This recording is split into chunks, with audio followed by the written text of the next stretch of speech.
اے میرے بیٹے، اگر تو صبح اور شام اس طرح کرے کہ تیرے دل میں کسی کے لیے کوئی ملال نہ ہو، کینہ، بغض، حسد نہ ہو، تو ففل، اپنی صبح بھی ایسے کیا کر، اپنی شام بھی ایسے کیا کر۔ یعنی ہر صبح اور ہر شام بندے کا محاسبہ جاری ہے، اور بندہ اپنے دل کی کیفیات کی طرف دیکھتا ہے، اور اپنے دل کے اوپر جو احوال ہیں ان کو جانچتا ہے۔ اور نبی پاک صلی اللہ علیہ وسلم نے فرمایا، میرا بیٹا اپنے دل کو صبح اور شام اس انداز سے سکین کرو کہ لیس فی قلبک غش، کہ تیرے دل میں کسی کے لیے کوئی کینہ، بغض، حسد نہیں ہونا چاہیے۔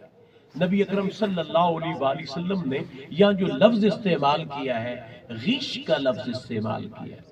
عربی میں غش کا لفظ جو ہے عموماً اس ضمن میں آتا ہے کہ ملاوٹ کے لیے یہ لفظ استعمال کیا جاتا ہے۔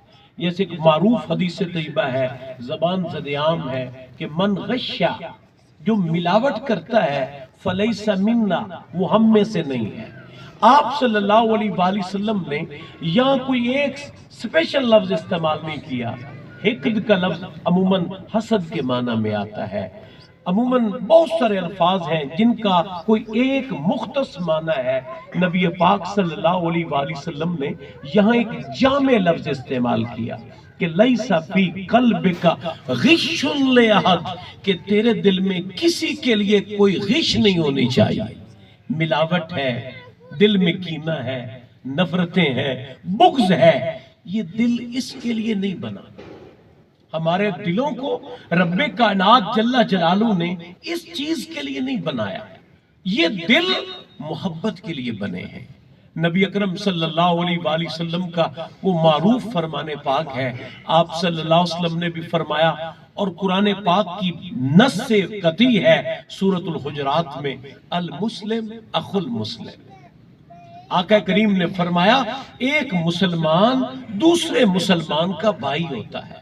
انما المؤمنون اخوہ، مسلمانوں میں باہم اخوت پائی جاتی ہے، پیار پایا جاتا ہے، ایک ان میں محبت کی کیفیت پائی جاتی ہے۔ لہذا یہاں نبی اکرم صلی اللہ علیہ وسلم نے فرمایا بھائیوں سے رہتے ہوئے ان کے لیے یہ چیزیں دل میں نہیں رکھنی چاہیے، بلکہ لیس فی قلبک غش لأحد، کسی کے لیے، بھائی کے لیے کیا، اپنوں کے لیے، پرایوں کے لیے، جملہ صاحبان ایمان کے لیے ہمارے دلوں کو پاکیزہ ہونا چاہیے۔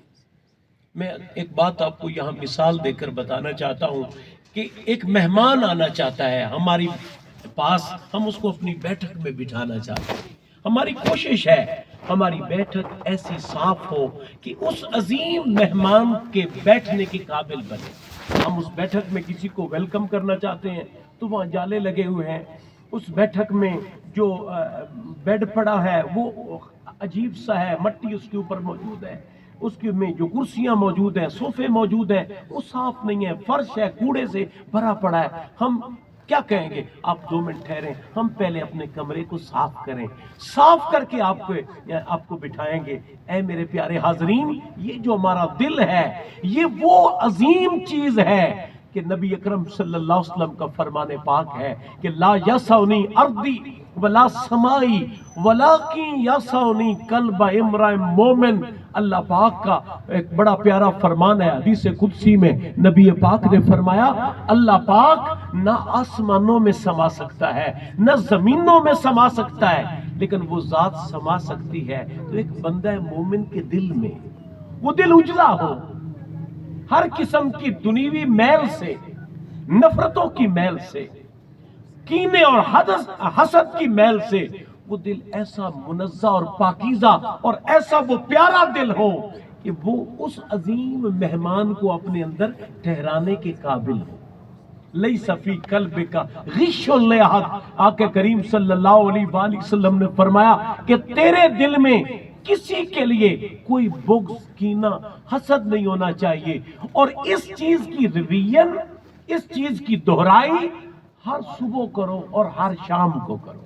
ہم آج دن کا ہم نے آغاز کیا، پورا دن لوگوں میں گزارا، بعض اوقات نائٹس لوگ کرنے والے ہوتے ہیں، رات کی ڈیوٹی ہے، انہوں نے ساری رات مثلاً افراد میں گزار دی. اب کیا ہے، صبح والا شام کے وقت اور شام والا صبح کے وقت، دو ٹائم فرمایا مراقبے میں جاؤ اور اپنے آپ کا محاسبہ کرو کہ لیس فی قلبک غش لأحد، کہ ہمارے دل میں کسی کے لیے کوئی کینہ تو نہیں ہے، نفرت تو نہیں ہے. ہمارا دل جو اللہ تعالیٰ نے مہر و محبت کے لیے بنایا تھا، وہ مسلمان جس کے لیے بتایا گیا تھا کہ اس کا وجود ایک جسد کی طرح ہے. آقا کریم نے فرمایا مثل المومنین فی توادہم وتراحمہم وتعاطفہم، آپ نے فرمایا محبت میں، پیار میں، آپس میں ایک دوسرے سے الفت میں، مومنین کی صاحبان ایمان کی مثال ایسا ہے کہ مثل الجسد، جیسے ایک جسم کی مثال ہوتی. اگر کسی ایک حصے میں انگلی میں تکلیف ہے، پورا وجود تڑپ اٹھتا ہے اور پورا وجود اس تکلیف کو محسوس کرتا ہے.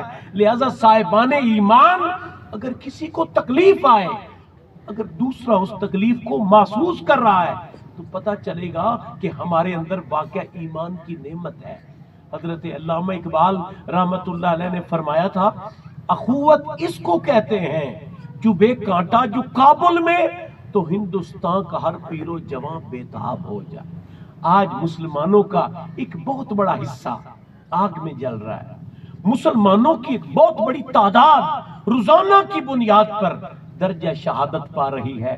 تو ہم کم از کم اپنے دل میں اس تکلیف کو تو محسوس کریں اور زبان پہ ان کے لیے دعا تو لے آئیں کہ میرے مولا ان مسلمانوں کو غلبہ عطا فرما، ان کو اس کرب سے نجات عطا فرما. لیکن ہم تو اکٹھے رہتے ہیں. بعض اوقات نا ایک بندہ کسی ذہنی سٹریس میں ہوتا ہے، اس میں کوئی اپنا پرابلم ہوتا ہے، اس لیے جب اس کے ساتھ ہم مخاطب ہوتے ہیں، وہ بعض اوقات اس چہرے کے ساتھ ملتا ہے یا زبان کی اس ٹیون کے ساتھ ملتا ہے کہ جو ہمیں مناسب نہیں لگتی، ہمارے لیے وہ ہمیں اچھی نہیں لگ رہی ہوتی. لہٰذا ہے میرے پیارے سامعین، یہی چیز دیکھنے والی ہے کہ اگر تاجدار کائنات صلی اللہ تعالی علیہ وآلہ وسلم کے اسوہ مبارکہ کو دیکھیں تو نبی پاک صلی اللہ علیہ وآلہ وسلم کے چہرہ مبارک پہ ہر وقت مسکراہٹ رہتی تھی. ہر وقت آپ صلی اللہ علیہ وسلم کے چہرہ انور پہ خوشی اور مسرت کے آثار رہتے تھے.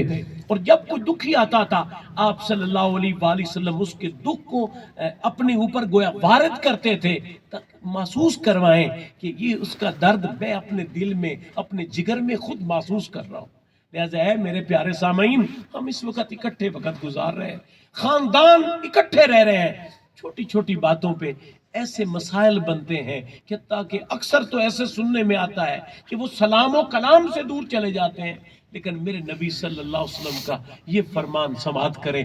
آپ نے فرمایا کہ لیس فی قلبک غش لأحد، ہر صبح اور ہر شام اپنے دل کا محاسبہ کریں کہ ہمارے دل میں کسی کے لیے کوئی نفرت نہیں ہے، کسی کو حقارت کی نظر سے نہیں دیکھ رہے، کسی کے لیے کینہ، بغض، حسد یہ دلوں میں نہیں پیدا کر رہے، بلکہ صبح کو بھی اپنے دل کو بالکل واش کیا جائے، دھویا جائے، شام کو بھی اپنے دل کو دھویا جائے، اس قابل بنایا جائے کہ جب رب کائنات کے انوار برسے، رب کائنات کی رحمت ہمارے دل کی طرف متوجہ ہو، تو یہ دل اس عنایات خداوندی کو جذب کرنے کے قابل ہو جائے.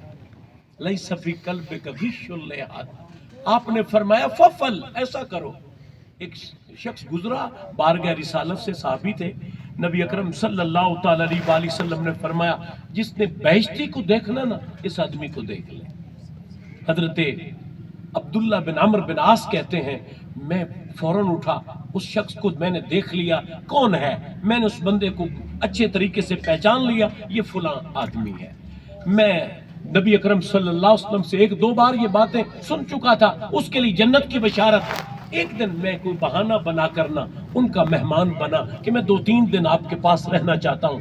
میں نے کہا ان کے معمولات دیکھو، ان کی زندگی کے شب و روز کے احوال دیکھو، لیکن مجھے کوئی ایسا ان کا معمول نظر نہیں آیا کہ جو ایک خاص ہو، اسپیشل قسم کا ہو، جس کی وجہ سے نبی پاک صلی اللہ علیہ وسلم کی بشارت کو کہا جائے کہ آقا کریم نے ممکن ہے اس عمل کی وجہ سے انہیں یہ بشارت دی.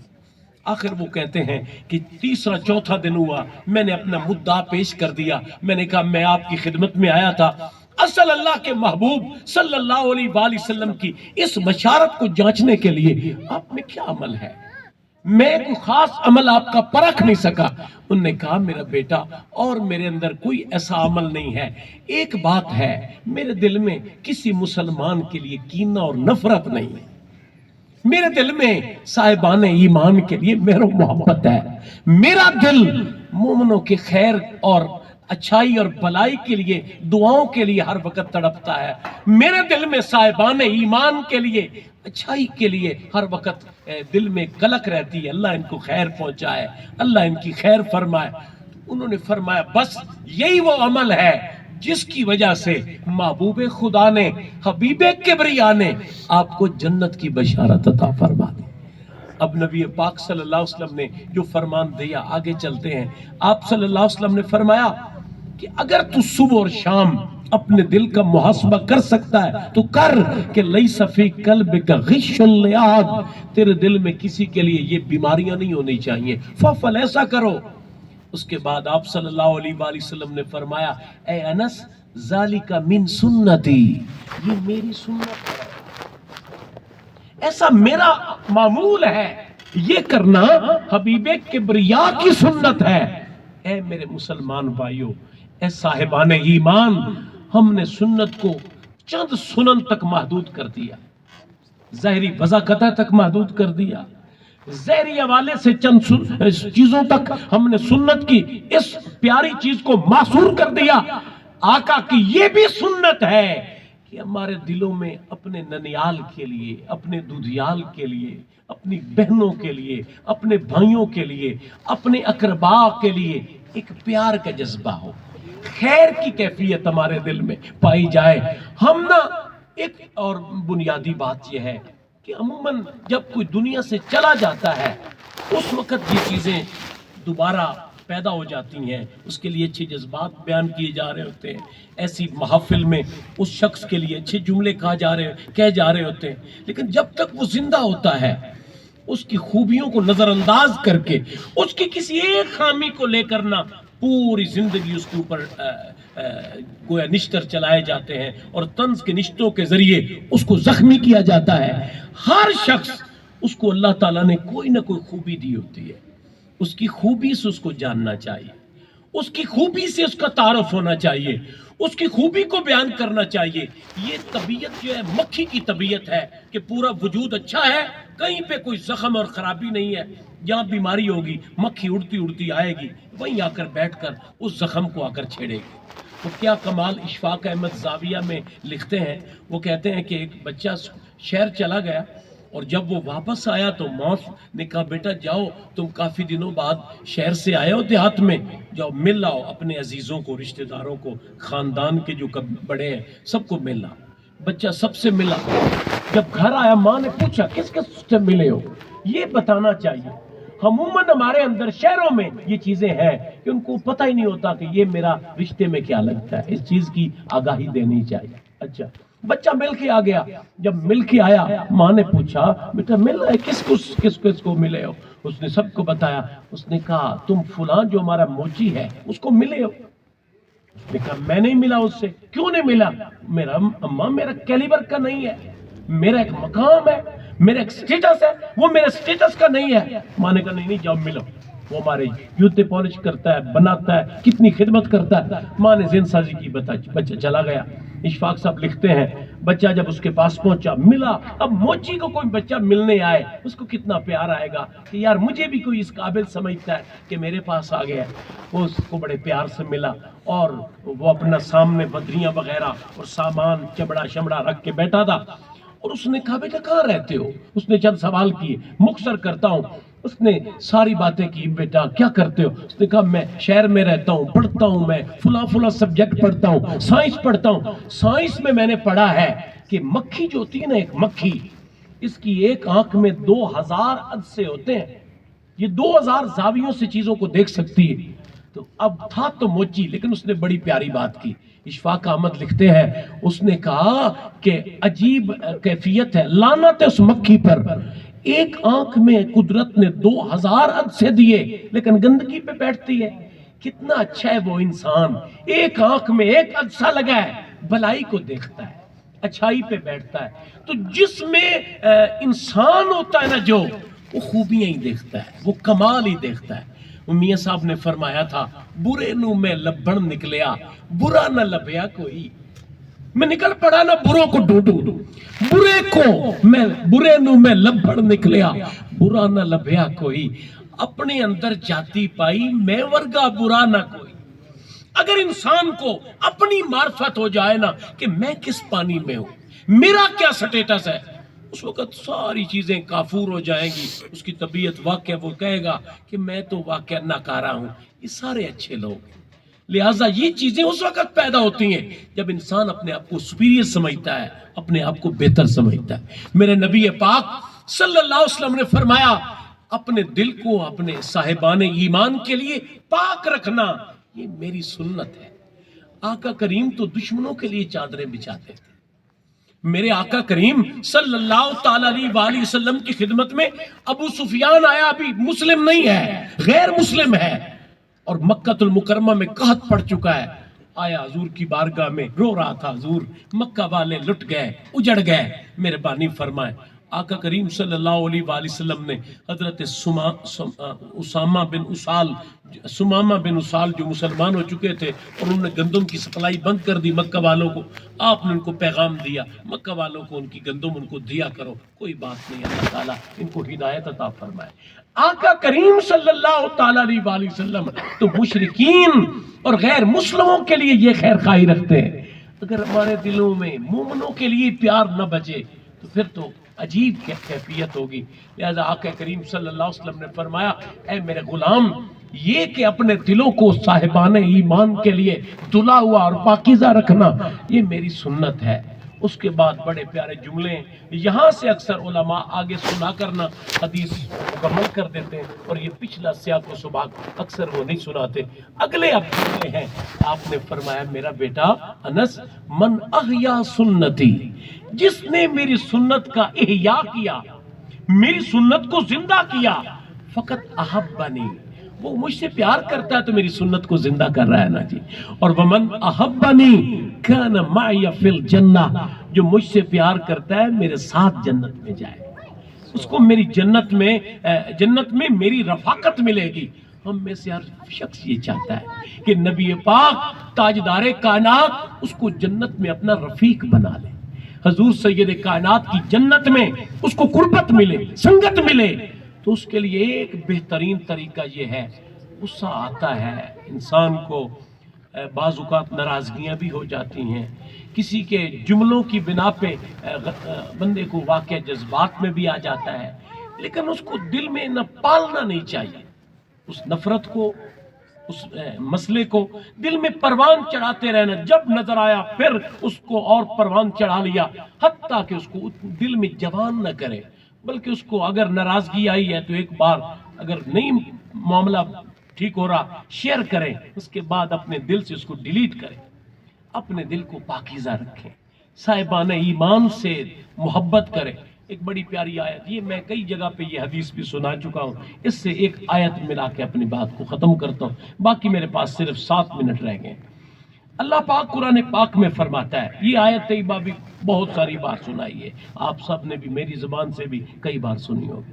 والذین جاؤ من بعدہم، وہ لوگ جو بعد میں آتے ہیں نا، اللہ پاک فرما رہا ہے سورۃ الحشر میں، جو لوگ بعد میں آئے یقولون، وہ اللہ کی بارگاہ میں دعا مانگتے ہیں، ربنا اغفر لنا، اے ہمارے پالنہار ہمیں معاف فرما دے، وَلِإِخْوَانِنَا الَّذِينَ سَبَقُونَا بِالْإِيمَانِ، اور ہمارے ان بہن بھائیوں کو بھی معاف فرما دیں جو ہم سے پہلے ایمان لائے تھے اور دار فانی سے کوچ کر گئے. جس طرح کی آج ہم نے ایک بزم سجائی ہے، ڈاکٹر صاحب کی سال ثواب کے لیے جمع ہوئے، ان کے لیے دعا کے لیے حاضر ہیں کہ جملہ متقدمین اور گزرے ہوئے احباب کے لیے ہم اچھے جذبات لے کر بیٹھے، ان کے لیے دعائیں کرنے لگے، ان کے لیے اچھی سوچ لے کر بیٹھے کہ وہ اچھے تھے، صاحبان ایمان تھے، ہم سے پہلے چلے گئے، یا اللہ ان کو معاف فرما، ان کی بخشش فرما. تو دعا جو ہوتی ہے نا جی، جس کے لیے کی جا رہی ہے، جتنا اس سے پیار ہوگا نا اتنے زبان کے اوپر نا جو کیفیات ہے نا وہ زیادہ بنے گی. جتنا اس سے پیار ہوگا نا اتنے ذوق کے ساتھ بندہ دعا کر سکے. جتنا پیار ہوگا. اسی لیے بڑی خوشی ہوئی ڈاکٹر صاحب کا جنازہ بھائی جنید صاحب نے پڑھایا. انہوں نے مجھ سے اظہار کیا کہ میرا دل چاہتا ہے میں پڑھاؤں. ظاہر ہے میرے سے ان کا جنازہ بہتر ہونا تھا، کیونکہ جس انداز سے بیٹا اپنے باپ کے لیے دعا کر سکتا ہے وہ ایک مولوی صاحب تو نہیں کر سکتا، ایک عام آدمی تو نہیں کر سکتا. یا ہم تو یعنی گناہگار ہیں اکثر معاملات میں، لوگ آپ ہمیں اچھا سمجھ کے کھڑا کر دیتے ہیں، لیکن جس انداز سے ایک بیٹے کے دل میں اپنے والد کی جدائی پہ غم ہے اور اس کے دل میں کلک موجود ہے، جس انداز میں وہ دعا کر سکتا ہے نا جی، باقی کوئی نہیں کر سکتے. لہٰذا جتنا پیار ہوگا اتنا اچھی دعا ہوگی. لہٰذا جس سے زندگی میں محبت کی آپ نے، جس سے زندگی میں اچھا سلوک رکھا، آج وہ دنیا میں نہیں رہا، اس انداز سے اس کے لیے دعائیں آپ کے دل سے نکلیں گی. لیکن اگر زندگی میں اس کو ہم نے نظر انداز کیا، زندگی میں تو اس کی کوئی ویلیو نہیں تھی، آج اس کے لیے دعا کرنے کے لیے بیٹھے. لہذا دل میں آپ ہی مجھے بتا دیں ہمارے دل میں کس قسم کے جذبات آئیں گے. لہذا عام وربلی طور پر ہم جس طرح کہہ رہے ہوں گے یا اللہ اس کو معاف فرما دے، لیکن جتنا اس کے لیے ہونا چاہیے تھا درد وہ نہیں ہوگا، کیونکہ ہم نے زندگی میں اس کے لیے ہمارے دل میں اس انداز کا پیار نہیں تھا. آیت کا اگلا حصہ ہے وَلَا تَجْعَلْ فی قلوبنا غلا للذین آمنوا، اور یا اللہ میرے دل میں نہ، ہمارے دلوں میں مومنوں کے لیے کینہ باقی نہ رہے، مومنوں کے لیے ہمارے دل میں نفرت نہ رہے، مومنوں کے لیے ہمارے دل میں میر و محبت ہی بچے، صاحبان ایمان کے لیے ہمارے دل ستھرے رہے، پاکیزہ رہے، صاف ہوں. مومنوں کے لیے ہمارے دلوں سے کینہ نکال دے. آخر میں جو اس آیت طیبہ کے آخر میں الفاظ آئے، ہر آیت طیبہ کے آخر میں بہت سارے پیارے پیارے الفاظ آ رہے ہوتے ہیں. بعض میں اللہ تعالیٰ کی صفات آ رہی ہوتی ہیں، جیسے اس آیت میں ربنا انک غفور الرحیم، انک رؤوف الرحیم، یا اللہ آپ رؤوف اور رحیم ہیں، آپ مہربان ہیں، آپ بخشنے والے ہیں، آپ بڑے مہربان ہیں. اس آیت طیبہ کے جو آخری الفاظ ہیں ان میں یہی بتایا جا رہا ہے وہ ہے تمہارا خالق، رب کائنات ہے تمہارا مالک. وہ مالک ہو کر خطائیں دیکھتا ہے، کسی کو نہیں بتاتا، جرم جانتا ہے، لیکن وہ رب کائنات پھر بھی مہر و محبت جاری رکھتا ہے. وہ رب کائنات جل جلالہ اس بندے کی غلطیاں جانتا ہے پھر بھی پیار کرتا ہے، اس بندے کا رزق بند نہیں کرتا، اس بندے پہ اپنا رحم و کرم جاری رکھتا ہے. تمہیں بھی چاہیے اپنے مولا کی صفات اپنے اندر پیدا کرو، اپنے مالک کی صفات کو دیکھو کہ وہ اتنا مہربان ہے، سب کچھ دیکھ رہا ہے، جانتا ہے، اس کے باوجود کرم فرما رہا ہے. تو اگر تم بھی چاہتے ہو نا جی تو تم بھی ایسے بنو کہ لوگوں کی خطاؤں کو معاف کرنے والوں بنو، لوگوں کی غلطیوں کو بھلا دینے والے بنو، لوگوں کی جناب خطاؤں سے صرف نظر کرنے والے بنو. یہاں آج ڈاکٹر صاحب کی سال ثواب کے پروگرام پہ میں یہی آپ کو گویا کہ نصیحت کرنا چاہ رہا ہوں کہ عموماً ہم، کیونکہ میں بھی یہ خاندان کا حصہ ہوں، یہاں تقریباً مختلف خاندانوں کے لوگ ظاہر بیٹھے ہیں، لیکن میجارٹی ہمارے للو فیملی کی ممکن ہوگی. لہٰذا جب ہم اکٹھے رہتے ہیں تو مسائل بنتے ہیں، مختلف مسائل بعض اوقات کریٹ ہو رہے ہوتے ہیں. لیکن ہمیں یہ چاہیے کہ ہم ایسا بڑا دل لے کر آئے نا، ہمارا ظرف اتنا بڑا ہونا، وہ بزرگوں نے کہا ہے جو اللہ والا ہوتا ہے نا اس کا ظرف اتنا بڑا ہوتا ہے. جس طرح یہ سمندر ہے، سمندر میں آپ دیکھتے ہیں پتھر گر گئے، سمندر میں جہاز آ گئے، سمندر میں جناب علی کیا کیا ڈالا گیا، لیکن وہ سمندر نا وہ اپنے فیض رسانی کو جاری رکھتا ہے. اس کا فیض جو ہوتا ہے نا سورج کی طرح ہوتا ہے، وہ یہ نہیں کہ صرف باغیچے پہ چمکے، وہ اپنے فیض کو جہاں دے رہا ہوتا ہے نا باغ باغیچے کھیت کھلیان میں، اس کا اسی طرح نور برس رہا ہوتا ہے ایک اروڑی پر بھی، ایک ڈھیر پر بھی. لہذا اس کا فیض ایسے ہوتا ہے. پھر اس میں برداشت زمین کی طرح ہوتی ہے، اس میں لوگ ہل چلاتے ہیں، اس کے اوپر رولر چلتے ہیں، اس کو پھاڑا جاتا ہے، اس کے ساتھ کیا کیا جاتا ہے، اس کے باوجود وہ خاموشی کے ساتھ اس درد کو برداشت کرتی ہے اور بلکہ نعمتیں دیتی ہے، انعامات دیتی ہے۔ لہذا ہم سب صاحبان ایمان ہیں، نبی اکرم صلی اللہ علیہ وآلہ وسلم سے پیار کرنے والے ہیں، اللہ تعالیٰ اور اس کے نبی سے محبت کرنے والے ہیں۔ ہمیں چاہیے کہ ہم اپنے دلوں کا محاسبہ کریں اور اپنے دل میں اہل ایمان کے لیے پاکیزہ جذبات رکھیں، اچھی سوچ پیدا کریں، اور نگاہ نگاہ کا جیسے میں بتا رہا تھا معاملہ ہوتا ہے، پازیٹیو چیز سوچیں۔ بعض اوقات کسی سے ایسا معاملہ ہو جائے آپ کے لیے میرے لیے وہ اچھا اہتمام نہیں کر سکا، تو اس کا پازیٹیو لے، یار ممکن ہے یہ کسی تکلیف میں ہوگا، ورنہ پہلے تو ایسے کبھی نہیں کرتا۔ ممکن ہے یار اس کو آج کوئی مسئلہ ہوگا، بعض اوقات جیسے بلڈ کا مسئلہ ہوتا ہے یا کوئی بندہ ویسے تکلیف میں ہوتا ہے، یار اس کی طبیعت ٹھیک نہیں ہوگی، ورنہ یہ ایسا ہے نہیں۔ جب ایسی پازیٹیو چیز سوچی جائے گی نا، تو میرا خیال ہے آہستہ آہستہ جب یہ خبر دوسرے تک بھی پہنچے گی تو اس کو بھی خوشی ہوگی۔ اگر وہ اچھے انداز سے نہیں ملا، وہ شرمندہ ہوگا۔ آخری بات کرتا ہوں، ٹائم مکمل ہو گیا ہے۔ حضرت سعدی شیرازی رحمۃ اللہ تعالیٰ علیہ فرماتے ہیں کہ ایک شخص آ گیا میرے پاس، ایک بزرگ کے پاس، کہنے لگا حضور فلاں آدمی نے نا میرے ساتھ بڑی زیادتی کی ہے۔ بڑی توجہ سے یہ سننے والی بات، فلاں آدمی نے نا جی میرے ساتھ بڑی زیادتی کی ہے۔ حضرت سعدی شیرازی رحمۃ اللہ تعالیٰ علیہ فرماتے ہیں کہ اس بزرگ نے اس کو نصیحت کی، بیٹا اس کے ساتھ اچھا سلوک کر کے اس کو شرمندہ کر دو۔ یعنی اس نے کیا کیا تیرے ساتھ اور تم کیا کر رہے ہو اس کے ساتھ؟